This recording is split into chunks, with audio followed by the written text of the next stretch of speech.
In this step-by-step drawing tutorial, we're going to take a look at how to draw a wolf.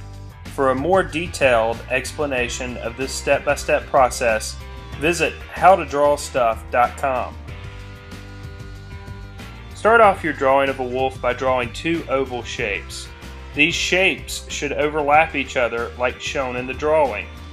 The larger oval will be the body of the wolf, and the smaller oval will be the neck of the wolf.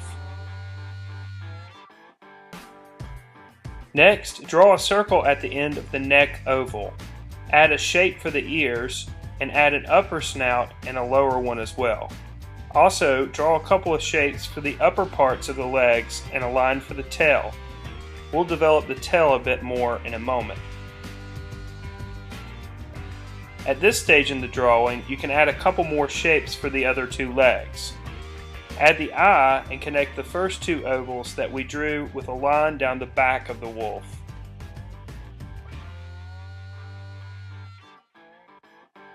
Now you can add the shapes for the lower parts of the legs on the wolf, including the paws.